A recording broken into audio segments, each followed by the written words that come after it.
Welcome to episode number 18 of the Men and Community Podcast. On this week's episode, Matt and Carlo discuss the national phenomenon that is the Barbie movie. Matt shares his experiences and feelings coming out of the movie theater. Carlo plays devil's advocate, and together the guys discover if they truly are Ken enough. Thank you for being part of our community. What's up, everybody, and welcome to episode 18 of the Men and Community Podcast. As always, I'm Matt. This is Carlo. We're really excited to be with you here today for episode 18. Carlo, how are you doing today? I'm good. I'm just now realizing that you're wearing a pink shirt, and that will make so much sense when we find out what this episode is about. Almost as if 10 minutes before you arrived, I went upstairs and changed for a reason. You go, girl. There's always a reason. All right, before we, as always, we like to keep you on the edge of your seat. So we're going to start with our icebreaker card and move right into the theme, the plan, the gist of today's episode, even though, you probably read the title on Spotify or Apple podcast or, the title of the YouTube video. So, it's not that big of a surprise. But here we are creating false suspense. I'm going to start with the first card. Well. A little personal question for you on an afternoon such as this. Boxers, briefs, or nothing at all. Boxers. Say more. Not more about what you're wearing, but tell me about it. Yeah. Okay. Actually, this is going to sound super strange, but I've never paid that much attention to the nomenclature of underwear. Okay. So when you think boxers, are those like the really baggy ones? See, I think conventionally, yes. My understanding is that conventionally boxers are the baggy ones, briefs are a little bit tighter, and then boxer briefs are more like the compression short underwear vibe. Okay, but a brief still has like a leg portion to it. I don't think it does. I think conventionally the brief is no leg. Then a boxer brief is where I stand. All right. Mostly relatively plain, right? Like blacks. I hate white underwear. I find it to be gross. Yeah. So that's all I'll say on that. I would love to know the history and the evolution of white underwear, like why it became so prevalent, such a fashion icon. Because you needed to make main characters in movies in the 90s and 80s look stupid. Interesting take. That's what I'm sticking with. Boxer briefs for me too, but my doctors recently told me they're bad and that I should wear boxers, and that's all I'm going to say about that. But I don't know, something about maximizing airflow, which, is part of the reason why I actively don't choose to wear boxer briefs, but here we are. All I know is that traditional baggy boxers are uncomfortable under the pants. So uncomfortable, but apparently the restriction on the certain things that some people have down there is not healthy, I'm told. That's why you have to have good boxer briefs with the pocket. Does the pocket help? It's supposed to. I thought it was just like a comfort thing. It's supposed to help. Oh, I just thought it was like a ball bra. I didn't think it should. All right, moving on. Now we know. I'm sorry to our female listeners. Have you ever lied about your age? Am I going first? Oh, I guess I can. You did go first last time. Yeah, I mean, I've worked with kids for a long time, and so there's always the playful lie of like, "Are you 1,000?" Yeah. No, I'm 1,093. No, but so kids, yes. I think that I've been stubborn about refusing to tell people my age. Mm-hmm. So not so much lying about my age, but rather trying to deflect from telling people, mostly when I was earlier in my career, because I didn't want the stigma to be like, oh, he's like really talented for being so young. Like I wanted to be good, full stop, right? Sure. Like I didn't want to be good for being 21 or good for being 25. I wanted to be good, full stop. So I think that's probably the most non-truthful thing I've done for my age. And I'm pretty much along the same lines, I would think. I don't think I've ever explicitly lied. Like nobody's ever said, "Hey, are you 27?" And no, I'm not. But I would definitely say that because even as a teenager, I looked significantly older. I would use that as an opportunity to get in and do things I wasn't technically supposed to be allowed to do. just by not saying. I do recall a story once. I was in a particular place in the United States. You need to be a certain age to do things in. And I handed him my Alberta driver's license that in bold said, well, actually it didn't. I was 19, so it doesn't say anything. In Alberta, it'll say under 18 until, but it didn't say that. So he just looked at it. It obviously said my birthday. I was obviously under 21. He gave it back and he said, great, have fun. So just the ultimate fake out of just not saying anything. Love it. Yeah. All right. Print's hard.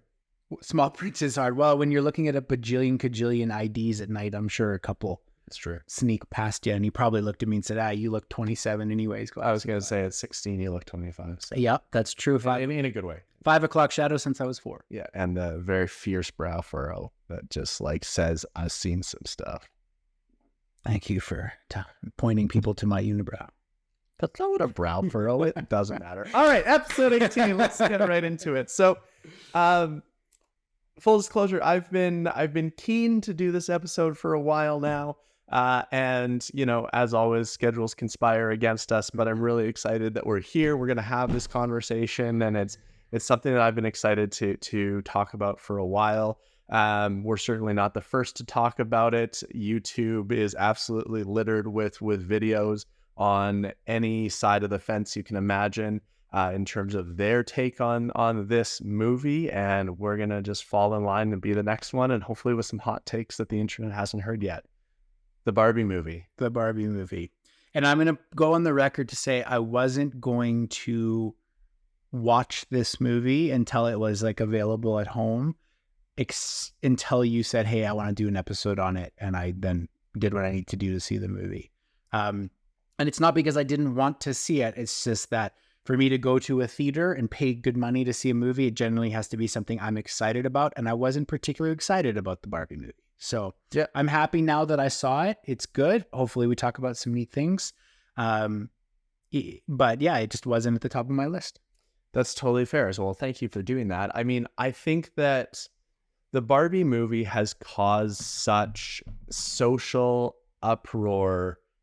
Full stop. Positive, negative. There's been critiques, glowing recommendations on the movie, all the rest. And I think that it certainly bears a conversation when this is the Men and Community podcast. Sure. I think that there is a lot that we can talk about, a lot that we can unpack in terms of, our experiences as guys seeing the movie, and what that experience was like to experience a movie like that.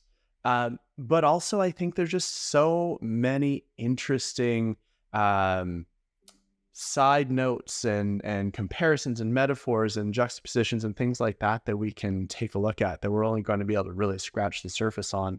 But really, first things first, I guess, how did you feel when you were watching the movie?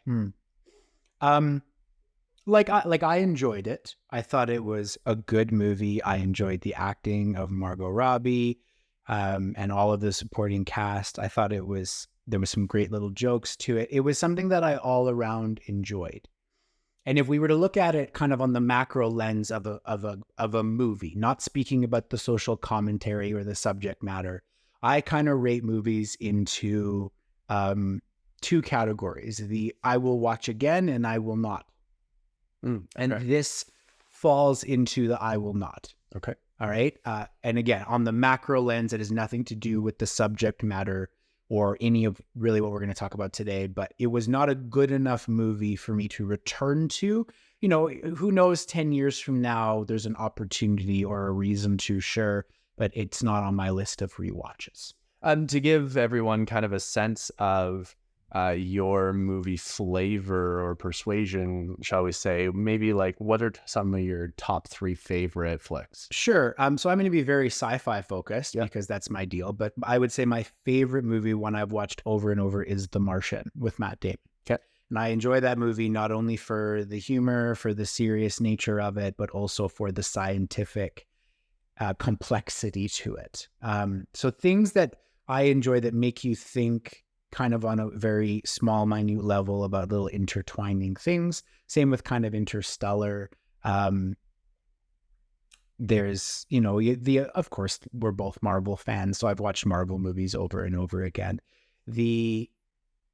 Anything along those lines that it makes you think, if we're thinking more on a dramatized role, I like Hidden Figures. That's a movie I watched over and over again, as well as kind of in the same vein, The Help. If you've ever seen that one, is a really good movie. Ones that have kind of these great social commentaries to them, but are also just good standalone movies. Interesting. Yeah. Okay, and so for you, Barbie didn't fall into that category. No. Fair enough. One thing that we're going to come back to, which I think is really interesting, is I want to challenge that and suggest to you that Barbie is in fact a sci-fi movie. We'll come back to that. Okay. Okay, that's really interesting. Thank you for that. I mean, for me, I had a bunch of different feelings while I was watching it. Like obviously for me, it was an excellent movie from the standpoint of it was very emotion evoking. Sure. I laughed, I cried, I laughed again. I thought really hard. There was times where I felt like certainly outnumbered and uncomfortable. Like I was definitely one of the only guys in the theater, predictably. One really interesting experience that I had. So for those of you that are listening on a podcast platform rather than on YouTube, I'm wearing a pink shirt right now. I went to the movie wearing the same pink shirt, pair of pink shorts, shoes that have pink in them. Unfortunately, my hot pink shoes I wore so often, I wore right through the sole, so can't wear those anymore. So you Barbied right out. I did, and I wore a pink hat as well. Really interesting experience because, lots of people wore pink to go to the Barbie movie, but afterwards, I had 5 or so people comment on how great I looked, how much I liked dressed up to go to the movie, and here I am. I'm just wearing pink. I'm just trying to be supportive of the the culture of the movie, I suppose. And then I had these 2 ladies of a certain age, like probably in their 60s, like come up to me and say, "Oh, you look amazing. Can I take a picture with you?" I just felt really weird about a movie that was really trying to make a bold statement about the importance of feminism and having these 2 women like fawning over me to ask for a picture just because I was wearing pink. Felt that was really weird, but it kind of like fell into the general theme of like being a little bit on edge, not on edge, but like not fully comfortable based on the movie experience as a guy. Okay. And do you think if the movie wasn't trying to create such a strong social commentary and opinion, that if that same scenario had happened, where let's say it was just in the same vein of a Marvel movie, right, where Barbie was just a lead character, but it wasn't trying to make some sort of special point, do you think you would have still felt out of place or strange for having someone come up to you and say, "I love that you dressed up for this movie"? No, I think that was definitely unique to this movie, and I think that my interpretation of the movie is very, very intentionally done. I think that for me, on some level, it was a conscious choice to sit in that discomfort with that experience of watching that movie, because I think that was part of the impact that the movie makers were trying to create, is create this level of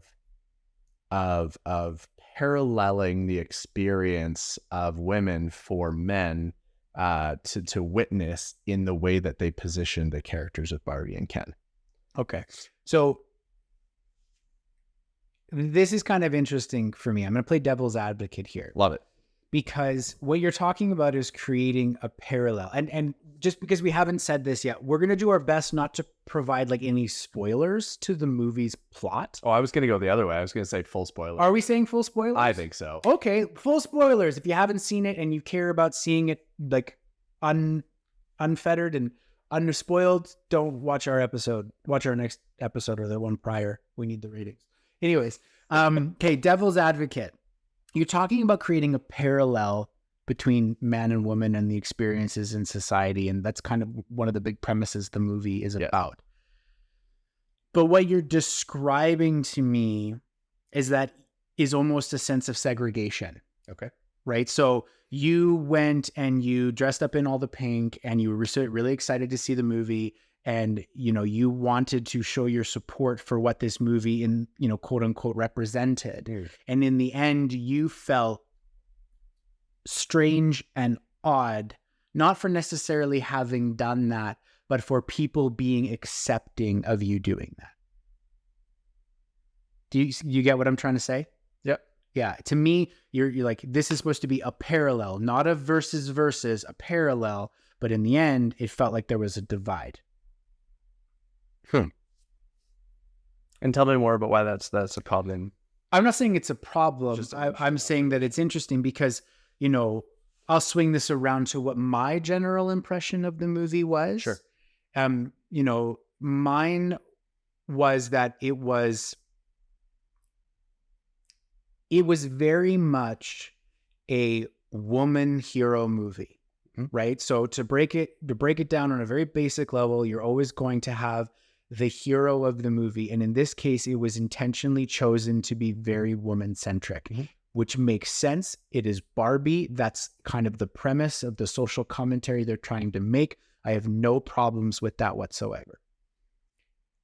But in the process of making it woman-centric, to have the laughs and to have the feeling of female empowerment that I think they were trying to portray, they had to naturally downplay men a little bit, right? And the scene that I can think of, since we're going all the spoilers, the scene that I can think of is the boardroom of men trying to get past the turnstile, right? There's a turnstile. Barbie's running away from this boardroom of all men that are the owners, CEOs, and operators of Mattel.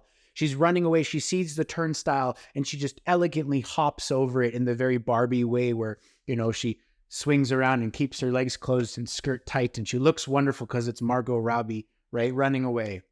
And I have to say, the little quip about, hey, if you want to make a point about someone feeling ugly, don't cast Margot Robbie in that character. Great fourth wall break. Yeah. So she just hops over this turnstile. Meanwhile, you have this gaggle of men that are supposed to be CEOs of a company that come up to a turnstile and like, how do we get through this? And they're like trying to scan their card and the card isn't working and nobody knows how to get by until someone finally like manages to like just walk through it. Oh, we didn't need to do anything after all. And meanwhile, it's been flipping 10 minutes, right?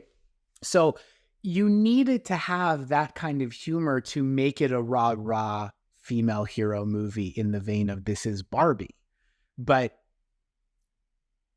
again, it did not feel parallel. It did not feel, inclusive of both sides. To me, it felt like, how can we make this movie feel very women are better without getting too crazy insultive of men? And I have to give them props. I didn't feel at any point uncomfortable with the jokes they played on men's expense. I was worried about that going in, and I don't feel that they did.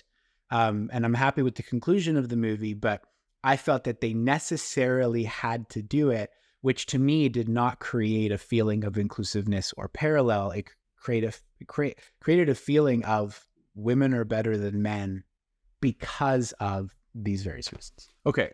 Thank you for that. Let me tell you about how I think about the word parallel now that I kind of better understand where you're coming from on it. So I think if you watch countless movies from throughout history, more often than not, you're going to see the protagonist being a male figure. You're going to see many of the main parts being played by men. And then if you want to even get more into kind of the pay inequities in Hollywood, that's a whole other fish to fry. But nevertheless, you see recurring throughout history in Hollywood that there is a drastic inequity in terms of the treatment of women and men and the roles that they're portraying in movies and in cinema.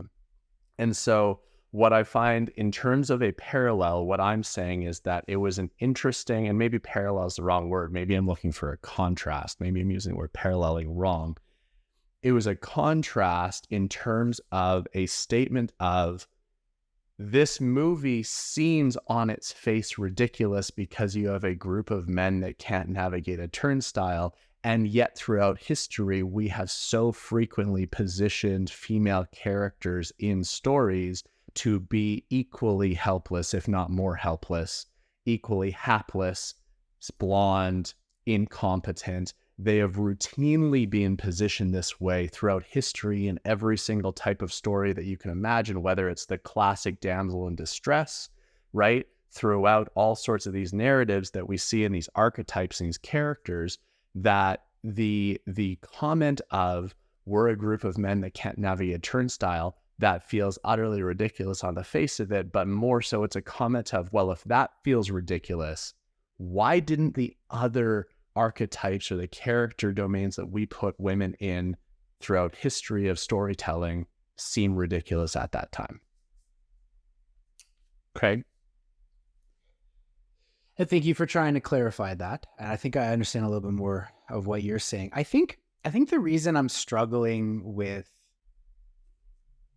this particular concept, and I don't think it's necessarily this particular concept, but it's a lot of these comparisons that people try to make, whether it be between male or female or sexual orientation or all sorts of things, is I don't view the capability of a person or the struggles that that person has to face based off of those categories. And I'm going to do my best to explain here, and hopefully in a way that doesn't make me seem terrible. I will not downplay that there are significant sections of history all the way from the past to right now where women have had unique struggles and have been faced with things that men have not had to overcome. And I'm not going to pretend like there is zero difference between a man and a woman, working in a professional environment. Like, there's so many struggles that women face, and I think the movie does a great job of pointing that out. But I wholeheartedly believe that there are many struggles that men face that aren't as spotlighted to women. So struggles that men have to go through that women don't. It is just not as evident or apparent in society as it now is for women, right? Because we're kind of in this age where we're starting to see a lot more of this talk and awareness of the struggles that women are going through, and rightfully so. So when I view two people, one female and one male going through struggles in life, it is the quality and for lack of a better term, the stick-to-itiveness of that person that I look to in overcoming challenges and the challenges that they've had to face, rather than whether they identify as a man or a woman. So maybe that's why I'm struggling with this particular concept, is we're trying to make these comparisons and, almost humorously throw it in the face of, well, you've been putting women in these scenarios in movies forever. But that's almost ignoring the point that whether a man is a supporting or a main character, they have also gone through and been comedy relief and stupid people and hard done by and all those things in movies as well. We just don't look at it the same way because the main character of that movie was male and the comic relief was also male. So that's obviously not derogatory to the comic relief. But when the main character is male and the comic relief is female, that's derogatory. I don't even think it's the characterization of someone being comic relief and no, that's the example I'm using. I mean, it is undebatable, I think, and having said this, feel free to debate me. To me, it's undebatable that there are certain systemic inequities that continue to exist. Agreed. And I think what we need to make sure that, what I need to make sure that I'm clear about is that while it's true that everybody experiences their own challenges, and whether they are challenges unique to a certain gender, a certain sex, whatever the case may be, everyone faces challenges. Mm-hmm. I think what is inescapably true for me is that the barriers to overcoming challenges have always been higher for women than they have been for men. And, I think I've referenced this in a previous episode, but, the classic, when we talk about equity and equality, we're not talking about the same thing. Sure. When we talk about equality, it's that everyone has the same opportunity to overcome challenges together. Well, that is only effective if both people are facing the same barriers, right? If you're asking people to climb the same tree and they have the same size ladder, they both have equal opportunity to be successful. However, historically speaking, to continue the tree metaphor, women have been given a bigger tree to climb and no ladder, whereas the man has been given a tree and, in a lot of cases with respect to men, have created the ladder to climb the tree. Now, in this current era in 2023, what we're starting to see more of is that both men and women have the same size of ladder, but this does not address the greater issue that the trees are different sizes, and there continue to be more systemic barriers for women. So for me in this movie, what this movie is really trying to make it the statement of is that, when we look at Barbie world, and for those of you who haven't seen the movie and are concerned about spoilers, Barbie world is this idyllic parallel universe, this alternate reality where women hold all the important positions. Men are essentially just arm candy that serve no viable function other than trying to appeal to the Barbies of their choice. And the women are making the decisions, running the place, governing, lawmaking, creating the art, doing all of the hard jobs, doing all of the things. And it is a perfect utopian society, right? And so I think that really we're trying to make the comment of just how drastically different the experience of men and women have been throughout history by presenting this utopian society that is controlled and dominated by women, that is just obviously so drastically, starkly different than today. I'm not making the comment that because we have been in a predominantly male-run society that therefore men have broken everything. That's not what I'm saying. I'm not saying it would be utopian if women ruled everything. Not the suggestion I'm making. I'm just trying to bring about the point that this movie really is opening up the opportunity to have these conversations about just how stark the systemic barriers have been, because, I emotionally see it as so strange to see this utopian society where all women are in power, because that's never something that I've seen. Sure. And you're right. There isn't a single example that I can think of, and correct us in the comments if we're wrong, of a society that is predominantly run by women that is utopian or, arguably life-changingly better than what we have now. And I don't think that having a utopian society or one that is drastically better is intrinsically possible in today's world. Or in any world. Well, not without some very, very giant change to the way government works, to the way, societal pressures work, all sorts of stuff. I'm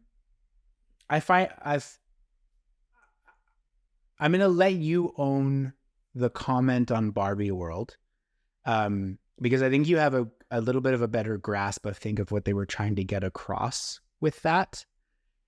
The one thing I wanted to point out that I just thought of while you were talking that I just find interesting is right now there is a lot of talk, or any talks that you see of. There's one that's coming to mind in specific with a guy by the name of Piers Morgan.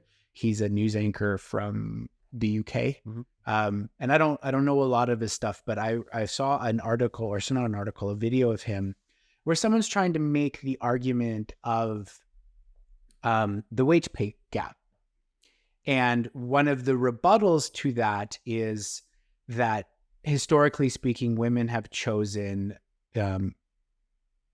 cushier, less, dirty jobs. They're not historically pursuing construction work, plumbing work, you know, of course, we have women in trades that are breaking those barriers and changing the gender norms. But historically speaking, those are not the jobs they've pursued. And due to their dirty and high risk nature, tend to pay more. So this is where part the wage gap comes from. And now, whether you agree with that statement or not is not the point I'm trying to make. The point I'm trying to make is that it's several times in Barbie world, not only did they portray the president, the artist, the lawmaker as the woman, but they portrayed the construction worker, the tradesman as a woman. Yeah. But the point that I just realized as you were talking is that still was not portrayed as a dirty thing, right? So you have the construction workers and they're all pristine Barbies, as they should be in Barbie world. They're not dirty. They're not sweaty. They're not uncomfortable. They're not hot. They're not any of the realities of what construction work should be. So that came to mind, that felt out of place during the movie. And I just realized why, because this is a utopian society, because, you know, women run and rule it all and men are just the arm candy, but there was no downside to all of the very real jobs that still have to happen in Barbie world. You know, it being a toy aside, like there's a scene where she goes to drink milk and she's not actually drinking anything because she's a toy. Or runs into the cold shower and there's no water, right? So there's obviously some license here that's been taken to portray this as a toy world, right? And I'm willing to accept that. But I just find it interesting that these were all still very pristine, nice nails, hair, construction workers, which is not a reality in any way, shape, or form. right. So anyways, that's my comment there. Okay, so now in the movie, you know, they spend the first, I don't know, 20 minutes, half an hour in Barbie world exploring the milkless cups and the waterless showers and all these things. And then we go on an adventure to go to the real world. And one of the things that I thought would be interesting for us to debrief was the transformation of Ken. So for those of you who haven't seen it, again, not worried about the spoiler, we get to the real world and Ken discovers the patriarchy. He's like, what? I'm in this place where I'm no longer like redundant in society. And in fact, men actually rule things here. What is that all about? And so, you know, I found this whole transformation of Ken, like Ken's discovery of the patriarchy, to be really interesting and, you know, somewhat satirical in its own right. Sure. And so just the way he continues to refer to it as the patriarchy. Yeah. And it's the greatest thing ever, but you wouldn't understand. It's the way the patriarchy works. Yeah. It's like, we don't talk about Fight Club. Yeah. Like kind of. Just again, playing up to this dumb, I'm Ken kind of mentality and character that they gave him, where he's just smart enough to understand that he wants a concept, but not understand why that concept is important to him. And you bring up an excellent point. And so that's, I think, one of the most powerful things that I took away from that movie is I think there are a lot of people in our world of all genders and all sexes that are perfectly happy to live naively in the system, whether or not it serves them. And that for me was the fascinating thing, because you're right. It's not like Ken became any more intelligent of a character. He just had this new ideology to follow all of a sudden and was able to enroll people in that, and then takes the patriarchy back to Barbie world. And you have women that are blindly following this ideology as well. And it just became a really interesting thing of that, you know, we don't take the time to have these types of conversations and debrief and debunk some of the ideologies that are put in front of us. So I want to stick on this topic of talking about Ken's transformation. But one question I'd have for you that I don't quite understand is, you know, again, these women in Barbie world were portrayed to be the best of the best, the presidents. But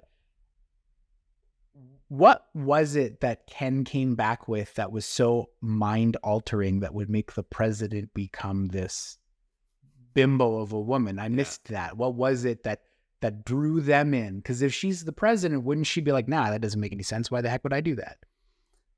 Yeah, I think that I don't think there was a specific incident where they actually unpack that consciously in the movie. For me, my interpretation was that the patriarchy is akin to an infection, right? And so as soon as Ken brought that back to that world, it just compelled all of the women to all of a sudden kind of fall in line and fall into this sort of the trap. And I can accept that oversimplification in the form of it being a premise for a movie. Sure. Okay. So, this transformation for Ken, we look at the beginning of it, and I paid a lot of attention to the small emotions that Ken kind of portrayed throughout the movie. So, if you look at the very beginning of it, it was him trying to appeal to Barbie and just feeling dejected and terrible because, every night had to be girls' night. And, I felt for him for that, right? And then her wanting to go off to Barbie world and him stowing along in the back seat. To the real world. Sorry, to the real world, yes. And him stowing along in the back seat because, the misogynistic view of it that was portrayed a little bit is, he can't trust her to go on her own. He doesn't feel she would be safe. He doesn't feel that she'd be capable without him, is how they talk about it a little bit from his perspective, which, okay, fair point. Like I've been guilty of that too. I have women in my life where it's like, and I'm not going to let you go walking alone late at night. I'll come with you. But as he enters the real world and he starts to discover all of these things that he's seeing these men do that his entire life he's just watched the women do, such as construction and heart surgery and all those various things. And he gets it in his mind that I want to be a doctor. So he walks in and he says, I'd like to do some brain surgery, I think. And why? Because I'm a man. Yeah. And he's like, I'd like to talk to a doctor. She's like, well, I am a doctor. Right. So like, again, this very blind where this whole world is completely new to him. And he's starting to like think that he should do all these things. And he even comments on it. He goes, notwithstanding the fact that I need a degree, the whole world was my oyster. And he brought that back to Barbie world, right?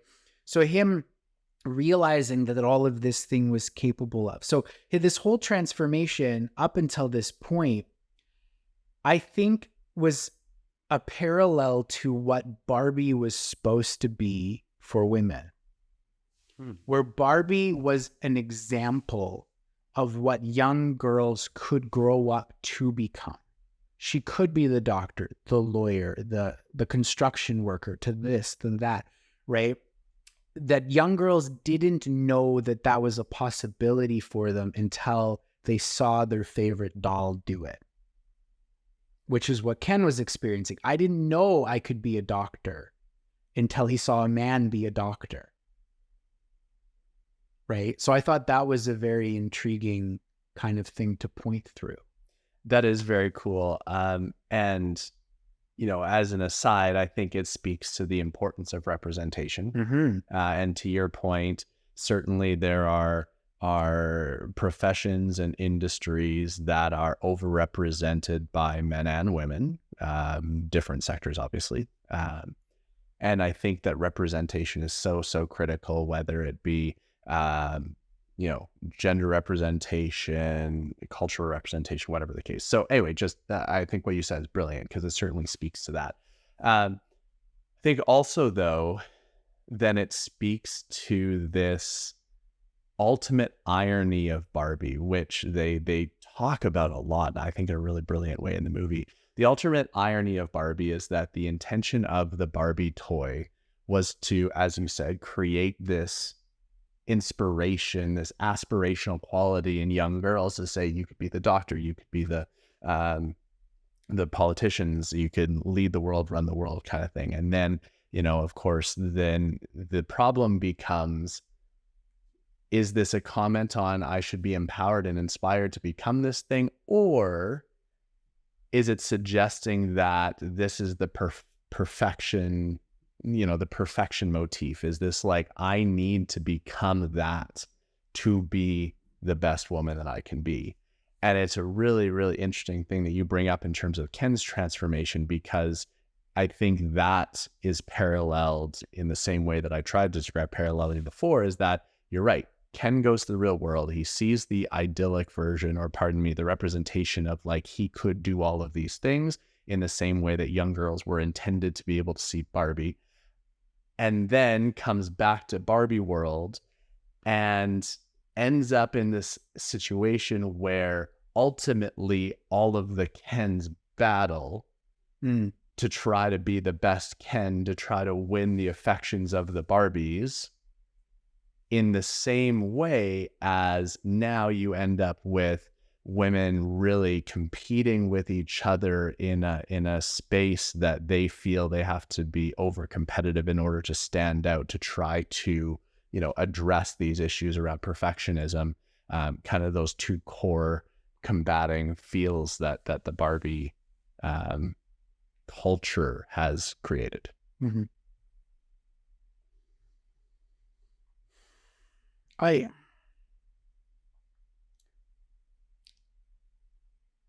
I think that the entire movie was a wonderful example of the capability of change, right?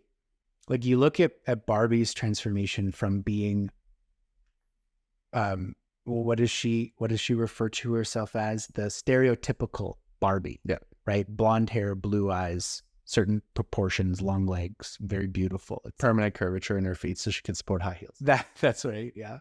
The fact when she's walking around in flats and she's like, why would I ever walk in heels again? Yeah. So like it's a very example of like going from that to self-doubt to just this sense of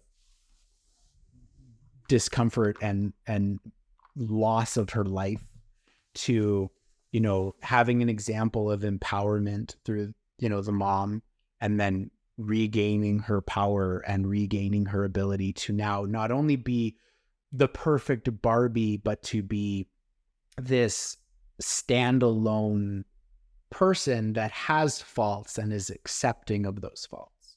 So it's a great little transition of like what we should all aspire to be, is that somebody who understands that I'm not perfect, be thankful for, grateful for, and appreciative of the perfections, quote unquote, that I do have, but also understand that I have room for improvement, right? And then you look at Ken's transformation, where he started off as on the outside, and I think, again, this is a great commentary for a lot of men, because this is the Men in Community podcast, is that he started on the outside as I am perfect in the ways that matter to me, but then feeling inadequate because of the way he feels he's viewed in another person's eyes, which is Barbie, right? Doing the things that he thinks are providing her value by going with her, providing her protection, and then realizing there's more to life than just being there for a girl and trying to be this man, right? Falling into a little state of disrepair, of, you know, loss and not understanding that what he's doing is actually detrimental to himself. And then it takes this, you know, final conversation from a woman. And I was saying to you before we started filming that it felt like almost the kind of conversation a high school girlfriend would have with her high school boyfriend that she's trying to break up with, where it's like, I know that I've outgrown you, and I need to try and help you realize that this is your opportunity to grow. I'm not leaving you because I think you're a bad person. I'm leaving you because it's an opportunity for both of us to flower, right? And her like really very much like, you don't have to be anything, Ken. You can just be Ken, right? Was very much. So him then being given this opportunity to try and discover who he was. So this whole movie was very much this opportunity for change. The thing that's funny about Barbie is that she almost did change in the perfect way. She didn't hurt anybody along the way, right? Which I think very much in society is women can grow and become better and it doesn't hurt anybody. Where men, when for us to grow, we have to cause pain or we have to be hurt. I know you're putting that face on your things. I'm just pointing out the change arc. Go on. Right? So in the end, they both ended up as hopefully better people. But for Barbie, the story was concluded for the most part, right? She became better, realized her strengths, realized she's not perfect, but that's okay. Where Ken was left in this limbo of he now needs to go and figure out who he is. And maybe that'll turn into, I don't know, the Ken movie. But it's just the whole arcs were very similar, but almost opposing, which they should have been. He was the villain, she was the heroine, right? You don't think that Barbie went through some pain and challenge in terms of getting to where she needed to go? You know, I think about the scenes where she was facing some of her own inadequacy when she went into the high school, started talking to Sasha and all of the other archetypes for the Bratz dolls, which, by the way, all of the girls in that high school scene are all named after the original Bratz dolls. Oh, I didn't know that. That's fun. Oppositional thing between the Bratz and the Barbie. Anyway, I think that, you know, on its face too, I'm like pretty uncomfortable with the idea that women wouldn't go through pain or it cause any sort of strife to grow. I think that's a really something that I'm not comfortable with. Oh no, I'm not saying that that's the case. I'm just saying that that's the arc that the movie went through, because Barbie went through pain. Like there's a part where she's laying face down on the floor and is in existential woe. Yeah. But she didn't hurt anybody along the way on her path of growth. I don't think that's true, though. I think that, you know, the movie certainly positions in the relationship between the mom and the daughter that the mom was looking to Barbie as a way to connect with her daughter. And there was obviously that friction, that tension between the mom and the daughter, that Barbie felt that she was helpless in terms of being able to support. And you have to remember that the entire plot of the movie, too, is based around this idea that the reason why Barbie started to become conscious to events happening in the real world was because of this tension going on between the mother and the daughter. Okay. So I think obviously, like, we've talked for almost 50 minutes here, and we've talked about a lot of things in opposing and agreeable. And in the respect of our viewers and listeners' time, we're going to start to bring this to a close. But if you could pinpoint one point that the movie was trying to make that you felt impact from, what would that be? I know there's a lot, but what would be that one? 1 point. Okay. To me, the greatest impact that I took from the movie was knowing, and whether this is true or not, I don't know. This is what I felt, and this is what I held to be true as a result of that movie. I left with this deep-seated feeling that the movie was not meant for me. And I mean this in a really powerful way. I think that as a guy, I have grown up with the privilege throughout my life of knowing that so many of the things in this world have been created to make things easier for me. And that movie, I enjoyed it very much. Mm-hmm. Unlike you, I would absolutely see it again. Like, if we still own DVDs, wow, are we 30s or what? If we still own DVDs, I would buy it and I would watch it and I would wear it out. And I loved it. But it was really, really, really cool to be a part of a cultural phenomenon that was not for me. And that had a tremendous amount of impact. I like that. Cool.